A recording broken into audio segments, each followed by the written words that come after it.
Hello students, आज की इस वीडियो में मैं आपको बताऊंगा हरियाणा बोर्ड 11th क्लास का जो एनुअल पेपर हुआ है 2025 के अंदर कंप्यूटर साइंस का, इसका कंप्लीट सॉल्यूशन आपको कराने वाला हूं। और ओवर द ऑल पेपर काफ़ी आसान आया हुआ था। इस वीडियो में आपको पेपर भी देखने को मिलेगा और सॉल्यूशन भी। अगर आपको जो है बाकी के पेपर सॉल्यूशन की वीडियोज़ देखनी है, डिस्क्रिप्शन के लिंक से देख सकते हो। उसके अलावा आपको एक वेबसाइट बता देता हूँ, गूगल पर जाओ, ये नाम सर्च कर लो cclchapter.com। इस वाली वेबसाइट पर हरियाणा बोर्ड का सेक्शन है जहां से आप सारे पेपर्स की जो PDF है वो डाउनलोड आप कर सकते हो। अब देखते हैं यहाँ पे आपका जो पेपर है कंप्यूटर साइंस का कैसा आया हुआ था। 2.5 घंटे का टाइम था, 40 नंबर का पेपर था। पेपर के अंदर जो है पहले आता है सेक्शन ए। सेक्शन ए के अंदर 1-1 नंबर के MCQ थे हमारे।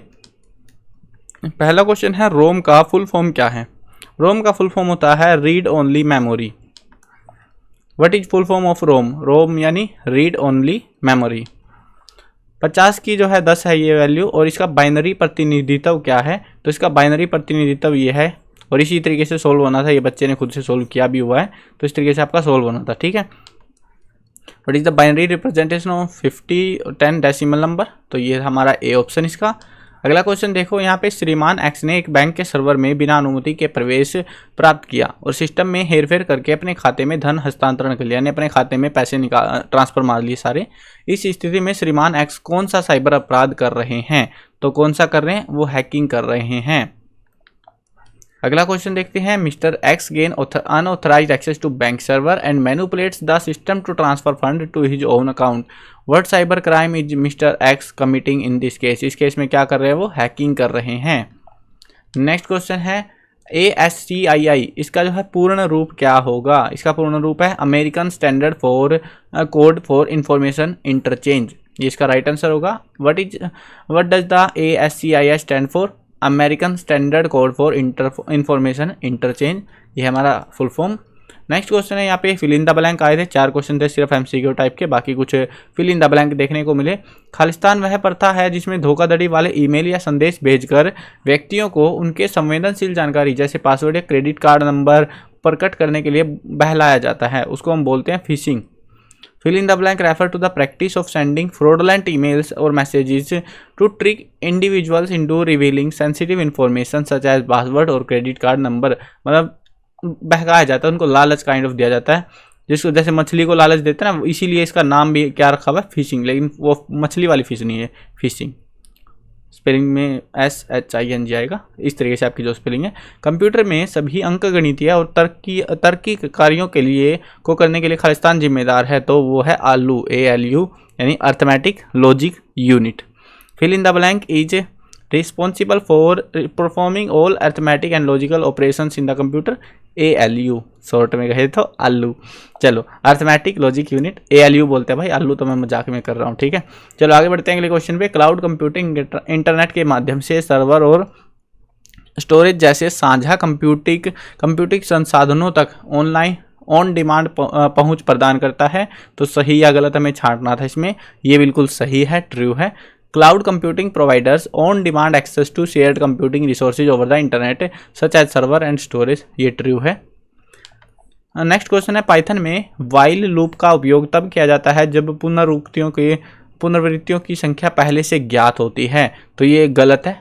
In Python the while loop is used when the number of iterations is known in advance. तो ये हमारा फॉल्स है। देखो, अगर एडवांस में हमें पता ही है तो हम वाइल एक कंडीशन होती है, तो इसका यूज हम नहीं करेंगे उस केस में, क्योंकि हमें ऑलरेडी पता है। तो हमें इस कंडीशन की जरूरत ही क्या पड़ेगी? मतलब हम अल्टरनेट जरूरत ही नहीं, जब हमें एग्जैक्ट नंबर पता है, जब नंबर ही पता है हमें, तो वाइल होता है कि एक सीरीज के लिए या काइंड ऑफ कि उसको एग्जैक्ट नहीं पता वो क्या है। ठीक है, उस कंडीशन में हम वाइल लूप का इस्तेमाल करते हैं। अभी इस वाले केस में ये कह रहे हैं कि एडवांस में पता है हमें तब हम करेंगे, तो गलत है ये। ठीक है, तो इसका फॉल्स आएगा। नेक्स्ट क्वेश्चन देखते हैं। नेक्स्ट है हमारे असर्शन रीजन। अभिकथन दिया हुआ है, आर्टिफिशियल इंटेलिजेंस उन कार्यों को कर सकता है जो आमतौर पर मानव बुद्धिमत्ता की आवश्यकता होती है, जैसे कि आवाज़ पहचानना। बहुत सारे कार्य होते हैं मानव बुद्धिमत्ता वाले जो AI आर्टिफिशियल इंटेलिजेंस कर सकता है। बिल्कुल ट्रू बात है। AI सिस्टम कारण दिया हुआ है, इसके पीछे कैसे कर सकता है? हम पूछेंगे कैसे कर सकता है, तो कहते हैं AI सिस्टम को साधारण कार्यों को करने के लिए भी हमेशा मानव मार्गदर्शन की आवश्यकता होती है। नहीं, देखो AI भाई वो इंसानों की बुद्धिमत्ता वाला जो कार्य है वो तो कर सकता है, लेकिन बेसिक कार्य नहीं कर सकता। भाई एआई एडवांस है, इतना फुद्दू नहीं है, ठीक है। तो ये वाली स्टेटमेंट हमारी रॉन्ग है, ऊपर वाली सही थी। तो सी ऑप्शन इसका राइट है, ए सही है और आर गलत है। Artificial intelligence can perform task that usually require human intelligence such as voice recognisation, बिल्कुल सही बात है। AI system always require human guidance to perform even simple task, simple task के लिए गाइडेंस चाहिए, गाइडेंस नहीं चाहिए होती कभी भी एआई सिस्टम्स को। बेसिकली एआई को तुम क्वेश्चन लिख के दे दो, वो अपने आप आंसर करेगी, उसको तुम्हारी हेल्प नहीं चाहिए, वो तुम जो भी बोलोगे वो कर देगी वो, या खुद से भी कर सकती है कुछ चीज़ें, वो भविष्य बताएगा। लेकिन फिलहाल के लिए ह्यूमन गाइडेंस की इसको रिक्वायरमेंट नहीं होती। तो ये हमारा रॉन्ग है, इसीलिए हमारा राइट आंसर होगा C option, A is true, R is false. Next question देखो, पाइथन में प्रिंट जो है फंक्शन का उपयोग स्क्रीन पर आउटपुट दिखाने के लिए किया जाता है। उसके साथ में जो है ये स्टेटमेंट जो हमारी ये बिल्कुल सही है, इसीलिए करते हैं। पाइथन में प्रिंट फंक्शन कई आर्गुमेंटिंग ले सकता है जिसे अल्प विराम द्वारा अलग किया गया हो, बिल्कुल सही बात है। दोनों चीज स्टेटमेंट हमारी सही है, लेकिन यहाँ पे ये एक स्टेटमेंटिक फैक्ट है, ये एक स्टेटमेंटिक फैक्ट है, इनका आपस में कोई कोरिलेशन नहीं है, तो इसलिए हमारा इसका आंसर बी होगा। यानी दोनों सत्य तो हैं लेकिन सही व्याख्या ये नहीं करता है। इंग्लिश में देख लो, the print function in Python is use to display output on the screen, बिल्कुल सही बात है। आउटपुट के लिए, डिस्प्ले के लिए प्रिंट फंक्शन इस्तेमाल करते हैं। The print function in Python can also take multiple arguments separated by comma, comma के द्वारा सेपरेट किए हुए मल्टीपल फंक्शंस को ये एकदम से प्रिंट कर सकता है, बिल्कुल सही बात है। तो ये स्टेटमेंट तो सही है, लेकिन अगर देखो समझने वाली बात थी यहाँ पे, हम अगर कहें कि the print function in Python is use to display output on the screen, कि डिस्प्ले पे आउटपुट दिखाने के लिए प्रिंट फंक्शन इस्तेमाल होता है, हम पूछते हैं कैसे, तो ये कहता है कि वो मल्टीपल फंक्शन ले सकता है। भाई वो लॉजिक अलग है, ये अपनी बात करे जा रहा है, लेकिन फैक्ट दोनों सही है। इसी केस में हमारा आंसर इसका बी हो जाएगा, ठीक है।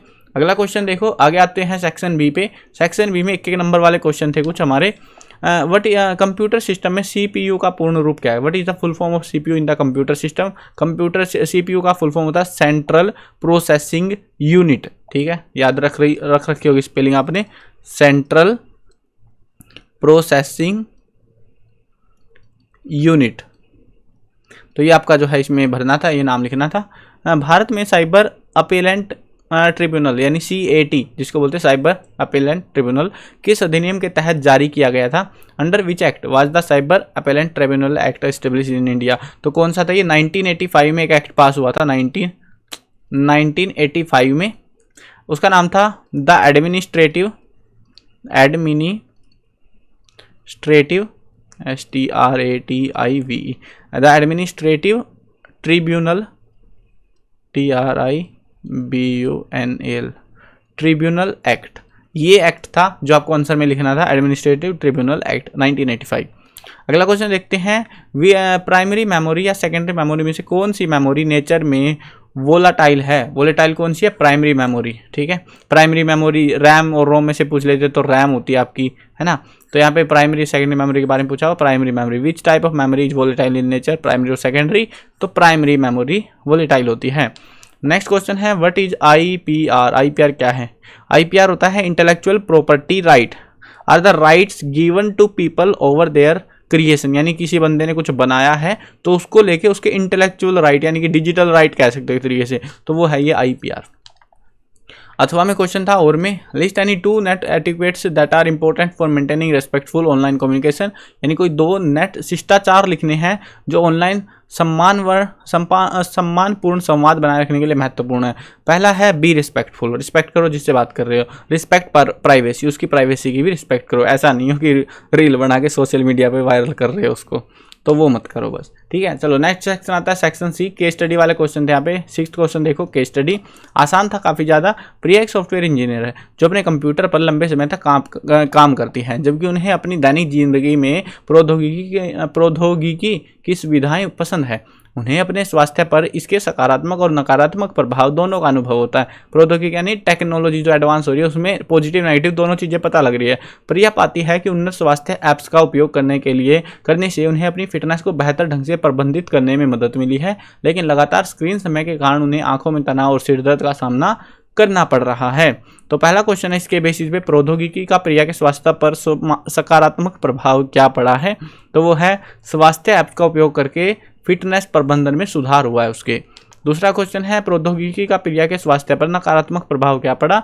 वह स्क्रीन समय में आंखों में तनाव और सिर दर्द रहने लगा है, और इसका मेन रीजन होता है डिस्प्ले खराब होना। ज़्यादातर लोगों को पता भी नहीं होता भाई, वो जो है VA पैनल, ऐसे जो पैनल्स है जो बेकार क्वालिटी के होते हैं, LCD पैनल्स हो गए नॉर्मल वाले, तो ये पैनल जब इस्तेमाल होते हैं ना ज़्यादातर ऑफिस में या घरों में भी, ज़्यादातर जो ओल्ड टेक्नोलॉजी के कंप्यूटर्स रहते हैं तो वो भाई इन पैनल्स पे बनते थे, और जिसमें से ब्लू रे निकलती थी, आंखों को खराब करती, उससे तनाव होता, सिर दर्द होता, वो सारी समस्याएं थी।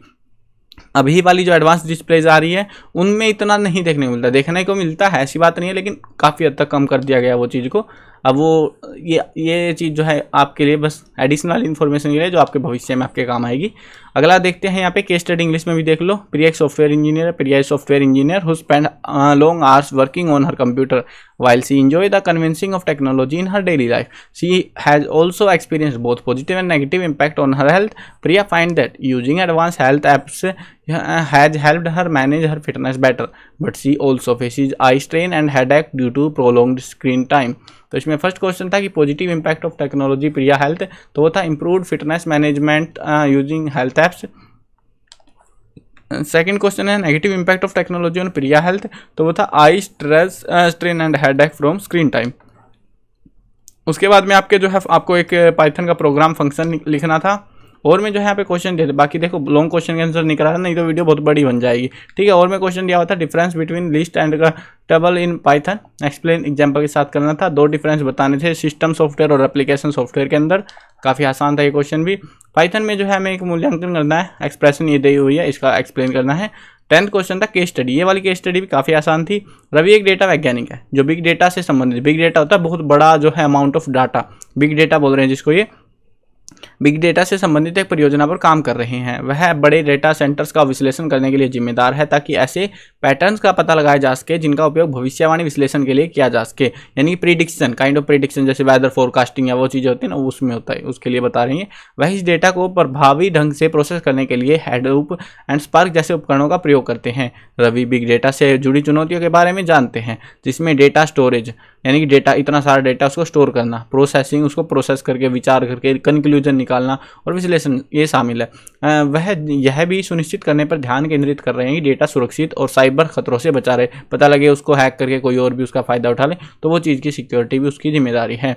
अब फर्स्ट क्वेश्चन देखते हैं इसके बेस पे, रवि के कार्यों के आधार पर बिग डेटा का मुख्य उपयोग किस लिए किया जाता है? तो बड़े डेटा सेंटर्स का विश्लेषण करना ताकि भविष्यवाणी के लिए पैटर्न्स का पता लगाया जा सके। तो ये हमारा राइट आंसर होगा सी ऑप्शन। नेक्स्ट क्वेश्चन है बिग डेटा के साथ काम करते समय निम्नलिखित में से कौन सी एक मुख्य चुनौती सामने आती है? तो वह प्रोसेसिंग और स्टोरेज की ऊंची लागत, यानी बहुत महंगा पड़ जाता है जब उसको बड़े डाटा को स्टोर करना होता है, प्रोसेस करना होता है, तो सबसे महंगी, क्योंकि खर्चा ज़्यादा आएगा, तो ये सबसे बड़ी चुनौती होती है। दूसरी चुनौती नंबर पर अगर ये पूछते तो वो होती है डेटा सेंटर्स की कमी, डेटा सुरक्षा की कमी, तो वो हमें चुनौती देखने को मिलती है। लेकिन सबसे बड़ी चुनौती तो वही है ना, पहले डेटा बना के रखो, तो कहीं पे चोर तो तब आएगा जब पहले डेटा रखा जाए। भाई सबसे बड़ी चुनौती है यहाँ पे इस वाले केस में ए ऑप्शन, ठीक है, प्रोसेसिंग और स्टोरेज की ऊंची लागत। केस स्टडी देख लो इंग्लिश में भी। Ravi is data scientist working on project related to big data. He is responsible for analysing large data sets to uncover pattern that can be used for predictive analysts. He uses tools such as Hadoop and Spark to process this data efficiently. Ravi is aware of the challenges that come with big data, including data storage, processing, and analysis. He is also focused on ensuring that the data is secure and protected from cyber threats. अब question देखो, based on the Ravi work what is big data primary used for? तो किसके लिए? Analysing large data set to uncover patterns for predictions. Second question है which of the following is one of the key challenge of working with big data? तो वो है high cost of processing and storage, ये हमारा right answer होगा। उसके बाद में आगे जो है आपके पास में यहाँ पे डू द फॉलोइंग कन्वर्सेशन से, ये इनको कन्वर्ट करना था बाइनरी से नॉर्मल में, ठीक है। और में जो है क्वेश्चन दिया हुआ था, अगर आपको ये वाला टॉपिक नहीं आता था तो base value of binary, octal, decimal and hexadecimal number system की बतानी थी। उसके बाद में अगला जो क्वेश्चन था list the and explain any 2 cloud based services that you are using at present में जो है क्लाउड बेस्ड सर्विसेज जो है 2, उनका नाम आपको बताना, उनके बारे में एक्सप्लेन करना है। यानी कि ज़्यादातर जो है ना अमेजोन प्रोवाइड कर रहा है, भाई गूगल खुद की प्रोवाइड कर रहा है, लिनोड जैसी कंपनियां हैं, डिजिटल ओशन, इतनी सारी कंपनियां हैं जो क्लाउड बेस्ड सर्विसेज प्रोवाइड कर रही हैं आज के टाइम में। अब आपके ऊपर, आपने जिनके भी नाम याद हो भाई बता सकते थे। सेक्शन डी आता है। सेक्शन डी के अंदर जो है पाइथन प्रोग्राम लिखना था to calculate average mark of N student using a function where N is entered by user. User ने एन यानी जितने नंबर भरे हैं उसके हिसाब से जो है वो उसका प्रोग्राम बन जाना चाहिए, वो एक बेस प्रोग्राम आपको लिखना है। और में क्वेश्चन दिया हुआ था differentiate between following with the help of example, argument और parameter, global and local variable का। अगला जो क्वेश्चन था draw a block diagram of computer system and describe the function of each component briefly. और में क्वेश्चन दिया हुआ था कि explain the need of for an operating system and describe any 3 functions of an operating system. Next question था कि what is algorithm, explain the need of algorithm in problem solving and represent an algorithm using a flow chart for finding the product of 2 numbers. Next जो question यहाँ पे और में दिया हुआ था describe the step involve in analysing a problem, developing an algorithm, coding and testing and debugging the solution in the problem solving cycle. तो ये था आपका कंप्लीट पेपर जो मैंने सोल्व करा दिया है। मेन जो शॉर्ट क्वेश्चंस थे वो मैंने सोल्व करा दिए, बाकी क्वेश्चंस आप अपने हिसाब से देख सकते हो। आई होप क्लियर हो गया होगा। अगर आपको इस पेपर की PDF डाउनलोड करनी है या किसी बाकी सब्जेक्ट के पेपर की PDF चाहिए तो गूगल पर जाओ और ये नाम सर्च कर लो cclchapter.com। ये नाम भी लिखोगे तो गूगल पे सर्च कर दोगे तो भी आ जाएगा। इस वेबसाइट पर हरियाणा बोर्ड का सेक्शन देखने को मिल जाएगा, मेन्यू के अंदर 3 डंडे से मिलेंगे उसमें।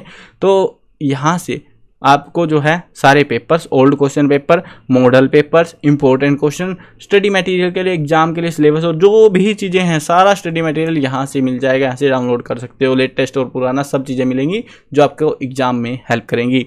आई होप क्लियर हो गया होगा। चैनल पर नए हो तो सब्सक्राइब कर देना। मिलते हैं नई वीडियो में। Bye bye.